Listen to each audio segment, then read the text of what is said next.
Hey everyone, and welcome! Today, we're doing a full health checkup on your car, but this isn't about boring chores. Nope, we're going to learn how to understand what your vehicle is actually trying to tell you. Because speaking its language, well, that's absolutely crucial for keeping you safe and your car happy. Let's get into it. You know, your car is talking to you all the time.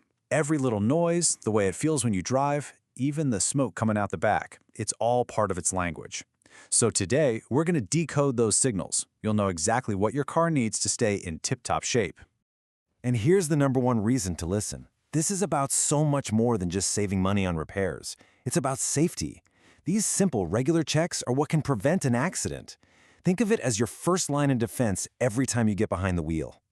Okay, first up, let's dive right into the engine's core vitals. We're talking about the power system, literally the heart and lungs of your vehicle. So, what is the power system? Well, it's what gives your car life. It works a lot like our own bodies, mixing fuel and air to create energy. And how well your engine can breathe has a huge impact on its overall health and how it performs on the road. So how can you help it breathe better? It's actually pretty simple. If your engine is idling really high while you're stopped, you're just burning fuel for no reason. And a dirty air filter, that's like trying to run a marathon with a cold. It forces the engine to work way harder and guzzle more gas.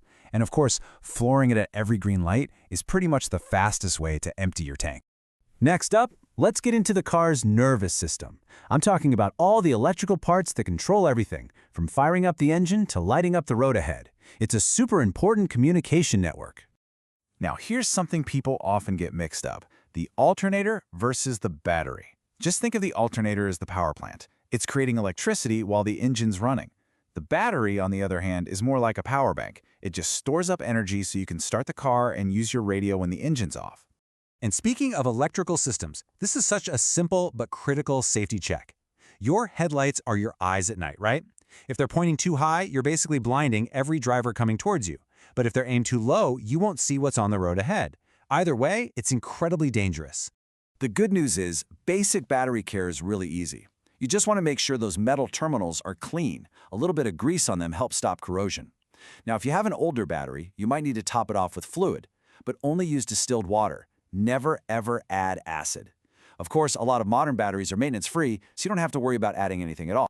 Okay, moving on. Let's check the car's circulatory system. We're talking about the essential fluids that are pumping through the engine, keeping everything cool and lubricated. This is literally its lifeblood. The lubrication system is what sends oil to all the moving parts. I mean, without it, you just have metal grinding against metal, and the engine would completely seize up.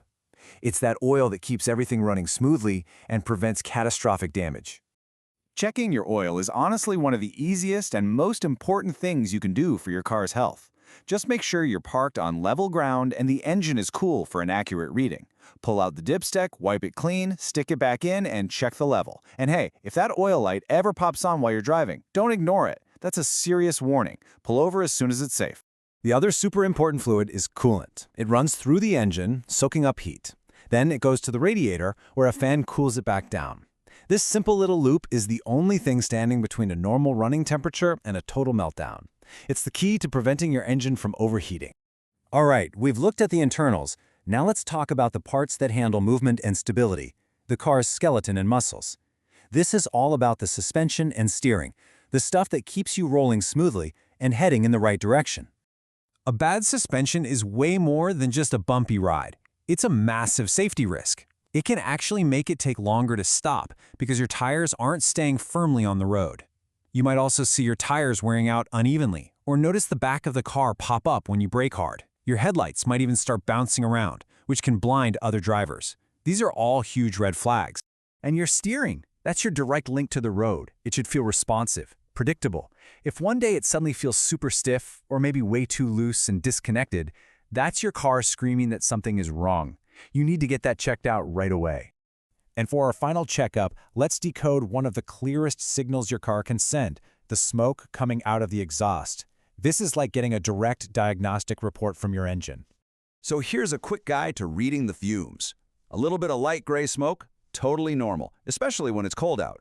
But if you see thick white smoke, that could mean you have a coolant leak, which can lead to overheating. A bluish smoke, that usually means the engine is burning oil. And black smoke tells you the engine is burning way too much fuel, which might just be from a dirty air filter. So, we've covered your car's vital systems, from its heart and lungs to its skeleton and muscles. We've learned its language. The question is, what's the first health check you're going to give your car? Will you pop the hood and check the oil, or maybe just pay a little closer attention to the signals it's sending on your next drive? The power to keep your car healthy and safe is right in your hands.